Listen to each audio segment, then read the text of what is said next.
Ichigo awakens by Palach, Chapter 39, Memories of Senna. Memories of Senna. Kurokuro Town, Riverside Beach.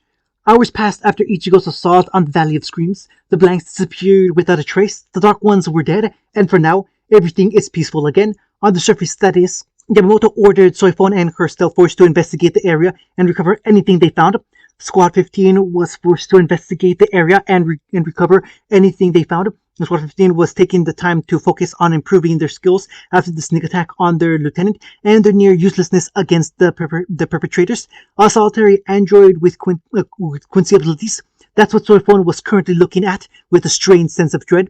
Ichigo did a number on this thing, she muttered, trying to remind herself that it was out, being torn in half by the closing portal and missing half of its head from Ichigo's punch. But she couldn't stop the strange sense of fear she thought she had long abandoned. "All right, people, wrap this up," she ordered as her team finished salvaging everything they could find after combing the riverside 3 times. Urahara and his spooks want to fiddle with this thing as soon as possible. And the sooner I get away from it, the better, she thought before looking at the other bank of the river, feeling the Ratsu of Squad 15's lieutenant. Graveyard. She wanted confirmation, wanted to know for a fact whether she existed or not, whether she would be remembered or not, whether Ichigo would remember her or not. She had a fragmented memory that was slowly disappearing more and more. As she felt her life fade, she wanted to see what she thought was her family's grave, see whether she really lived or not. As long as someone remembered, as long as Ichigo remembered her, that would be enough for her. He carried her to the graveyard as her inconsistent memories played in her mind. Just down this road, she said weakly, losing her remaining life energy by the second. Forced from the end, he went to the grave in question. "Is it there? Is there a name?" she asked, her voice cracking as her voice left her. She felt him tense as he looked at her supposed gravestone, the grave that had no mention of Senna. "It's there. Clear as day," he lied, his voice sounding relieved, but his body gave it away for her. "You had a life, a family," he said, standing back up as she let out a whimper. "Thank you, Ichigo," she said, crying with what little strength she had. "Thank you for everything." She felt her body grow warm as she began to fade from existence. "Thank you, Ichigo." She tried to muster the strength to kiss him goodbye, one last thing to do while she lived, but her lips never reached his cheek. Her body faded from existence. "I love you," she thought one last time, her thoughts reaching his mind as she disappeared. He let her arms drop and his head hang in shame. Shame of feeling the crushing weight of defeat yet again. Only this time, at the cost of someone he swore to protect. He swallowed in his guilt as Urahara appeared behind him, catching a falling amber ball from behind Ichigo. He watched the hybrid drop to his knees, mourning the loss of the girl. He slowly pulled out the girl's ribbon he recovered on his way there and placed a comforting hand on his student's shoulder. "I'm sorry, Ichigo," he said as gently as he could. "There was nothing you could do in the end. The Shinenju was a paradoxical existence that forms and disappears no matter what. Returning the lost souls on the path of transmigration after returning their memories." He felt the hybrid shake more as tears came out of his eyes. "I know it hurts," he said, speaking from experience. "All of this amazing power at your fingertips, only to remember that there are things even you can't stop." Ichigo slowly reached out to Senna's ribbon and took it from his mentor. "Normally, everything about the blanks in Senna will fade from everyone's memories. Your father decided to have her registered as a Soul Reaper and made it a point to memorize her sacrifice." Ichigo slowly stood up, letting his will to overcome guide his hands once more. "Which will ultimately make it easier when we finally bring her back," he said jovially, making Ichigo look at him in shock. "You can do that?" he asked, hopefully at the idea of Senna's resurrection. "Ichigo, the moment we even suspected Senna of being the Shinenju, I started working on something to bring her back," he explained, holding up the small Giken. "Just before the Dark Ones attacked, I put this inside of her. It recorded every memory from when she first appeared to the instant her Shinenju self faded." He poked the small ball and opened the Sankaimon. "There's nothing we could have done to stop her from dying as the Shinenju, but there is a way to bring her back. Mayuri and I are devoting a good portion of our efforts to doing so." He returned to face the Shinigami, the Shining Portal. "Yama wants you to report back soon, Ichigo, so settle your business." he said as he started walking towards the path to Soul Society. Now, Senashiba or Senakurasaki, he idly wondered as he crossed the dimensions. Las noches, monitor room. Aizen watched the various screens placed around Karakura Town, the city he needed for his ambition. Over his many years of research into the Oken, he discovered two things were needed to make one. 100,000 souls in a land rich in spiritual power. That land was Karakura Town, and it had plenty of souls for him to craft his key into the king's realms. Only now he still had problems to deal with. His incomplete Hokyukyu and Ichigo Kurosaki. He created his forces, but production was slowing to a crawl, and he probably needed to craft an Rancor slowly to oppose Ichigo. Ever since he revealed himself to Soul Society, his growth skyrocketed explosively, and Aizen himself wasn't sure how strong he was, or any of his friends for that matter. At least that's one nuisance out of the way, he muttered, watching the Valley of Screams fade into nothingness. He managed to send the foolish Dark Ones to their deaths, but didn't get a full glimpse into Ichigo's current ability. He was only sure that he had multiple seals on him. Maybe I'll send some of the rejects to test his allies, and maybe a certain cat for him as well. He pondered, already thinking of sending one of his most loyal and brash thug giant. Karakura Town, Stenria House. Basby and his two female colleagues made their way to an out-of-the-way house, not too close or far from their targets, and began to set up for the long run. They had access to a great deal of wealth thanks to the noble roots and various actions. Had some of the more expendable quincies were taken to fund the Dark Empire. So some of the more so money wouldn't be an issue. Next, they had to enroll in the school and try to keep their Quincy heritage a secret. A plan they were sure will ultimately fail the moment they encounter Ichigo and Uryu. His Majesty warned them that Ichigo is a war potential for good reason and has caught the attention of the only man he ever feared. So we're going to be attending his school soon, right? Asked Bambita, wearing a similar outfit to her uniform, but more casual like her fellow Stelliter, switching the cap for a black beret and the cloak for a denim jacket. Does that mean we have to wear those uniforms? I hope not. Candace vehemently rejected, wearing a green tube top and denim shorts. I have legs. The world needs to see them. I don't do lunges for nothing. Yeah, Basby said while looking at her well-endowed chest. It's your legs the world wants to see. She wore red and black punk attire. Can we just focus on our mission instead of your looks? Can't we use our sex appeal to entice them? They asked simultaneously. When is it ever that easy? He responded, rubbing his brow in frustration. Our mission is to bring them to our side, already difficult because of their misguided anger to His Majesty, and BG9 has already made it harder because of his attack. We have to be careful in our approach, he told them, actually focusing on his mission. Unfortunately, I understand their anger all too well. He thought, remembering how Yuaba destroyed his home long ago. How will this play out in the end? He wondered, thinking back to the display of camaraderie the two Quincy had with the Soul Reapers. Maybe there's another way. Flashback, Valley of Screams. He was cold, feeling himself slowly dying. He felt his lifeblood seep from his body as his insides were turned to paste. He couldn't even muster up the smallest command over the blanks to heal his wounds. He wouldn't die here. He refused to die here, not until he got his payback on the little bastard that kept blowing off his arms with sheer determination. Jai attempted to raise himself to return to the battle. Unfortunately, that was not meant to be for him. Well, he heard a smooth, dark voice say. Ichigo did a number on this guy. A little frightening to see how much stronger he really is when he's not holding back, another voice said, almost disarming in its calm tone. But that makes this job almost too easy, he said as Jai saw the vague figures of two people standing over him. Who the hell are you? Jai asked, coughing up blood from his broken insides, feeling more of his life fade. We're the new Black Ops interrogations for Soul Society, the larger figure said, and you're going to give us everything you know about what we want. Jai let out a bloody cackle. I'll never tell you anything, he defied. I'm already dead.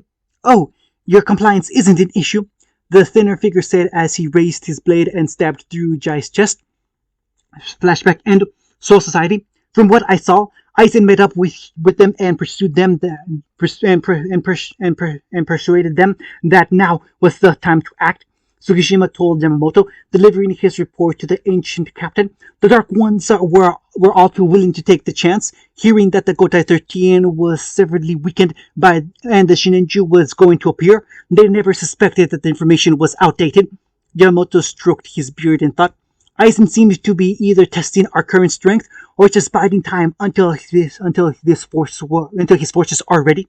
He said as he rose from his desk, sensing Ichigo's arrival. Continue to train yourself in stealth and speed. We don't know when and if Aizen will launch another attack. He got out a traditional calligraphy set as the Fullbringer left the older leader, just as Ichigo came in. Sensing, Ichigo bowed respectfully at his head teacher. That punch was still sloppy, Ichigo, he interrupted, handing his student the set. The second one was just barely better, but I saw the damage you did to yourself. Your control is still wild, and your enemies will take advantage of that. Yes, Sensei, Ichigo conceded, taking the Sumi ink stick and grinding it on the Susuri inked stone. After pouring water on the grinding surface, creating the ink for the focus exercise his master wanted. I hope this experience was enlightening for you, Ichigo, he said, watching as his student slowly engrossed himself on the slow process of grinding the ink for his calligraphy. One must put the greater good above their morals. You managed to win out because you were stronger than all your opponents this time. But if a few must be lost to save a majority, that act must be taken. A moment of hesitation can spell disaster that could cause irreplaceable damage, he told his student as he continued grinding the ink. Now, when you are ready, write the kanji for your blade names. Yama instructed as he began to bring tea for himself and his student. Squad 12, Research Lab's restricted level. Urahara lowered himself in the hidden elevator, going down into the private area of the research and development labs, where only a few minds were privy to the personal experiments that only the heads of the labs were conducting on their own. He came to a room illuminated by the glow of monitors and various glowing fluids of ongoing experiments. It used to be that only one person was allowed in here, the president of the R&D department that led Squad 12. Now, Urahara was here with only one other person. How is she coming along, Mayuri? He asked, walking up to a large glowing blue tube that held the nude blank form of a developing soul body in liquefying reishi. Normal physical giga were a child's play for the two. This was near complete resurrection they were attempting. The process should be no different from my creation of Nemo, Mariri stated from a different area of the room, dissecting and tinkering with the robotic body that Soifon and her team recovered earlier that day. Then I was working from scratch. Now we have a blueprint in mind. Just dispense the girl's memories and soul into the slot, he instructed, further disarming the broken android. Urahara took a Senasugikon and placed it into the sphere recesses that receded into the machine, changing the color to amber as the ball developed and mixed with the liquefied energy. You know something odd, Mayuri? The eccentric man asked his subordinate. When we looked up Mirakumaru, it said that it could only utilize electricity. She believed wind and air currents. Is there something we're missing? One thing at a time, Kisuke, Mayuri responded, the clunk of heavy machinery sounding the end of his disassembling of the robotic Quincy. Now, let's see what makes this stick. Yeah, the shop owner thought as he looked to a small jar that once held a previous experiment. One thing at a time. Central Underground Prison, Muken.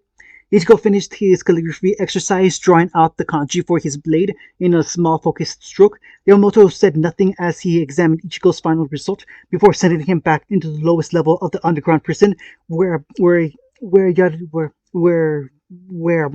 Yachuryo waited for him. Fear and nervousness crept along his nerves as he remembered her brutal lessons and how he was left in a pool of his own blood in the end. But now he moved in spite of that trauma. The elevator opened to reveal the lone figure of Yachiru Unahana that awaited him. Barely a week since we were last here, she said, her cold voice echoing in the endless dark abyss. Ichigo strode out to meet his challenge. Are you a warrior, or still a child? She asked as Ichigo stood across from her. Just as he was about to answer, she immediately made to cut his throat, only to be stopped by his blade as he blocked her. She looked into his eyes, seeing a familiar resolve reflecting in them once again. She smiled in twisted delight before jumping back. Good. Now let us begin.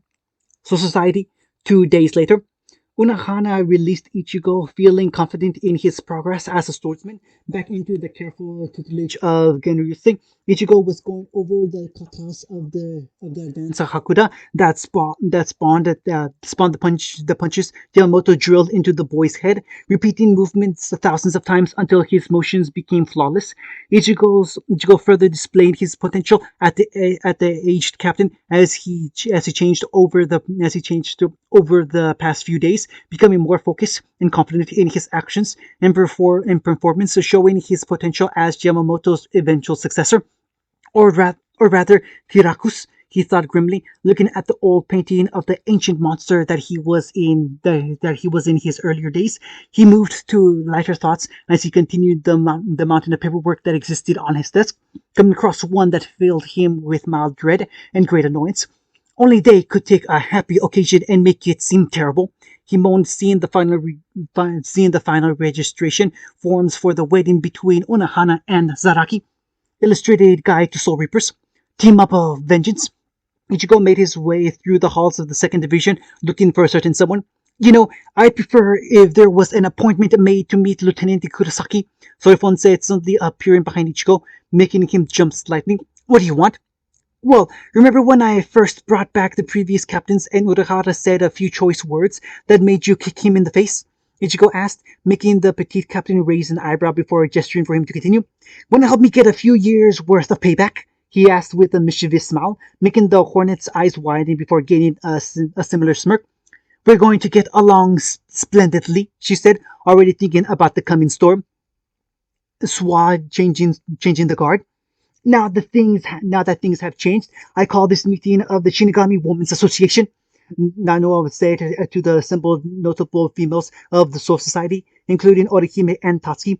First on the agenda is the welcome of the new members, First Lieutenant of Squad 9, Mashiro, and 5th and 6th seats of Squad 15, Tatsuki Aruwasa and Orihime Inoa.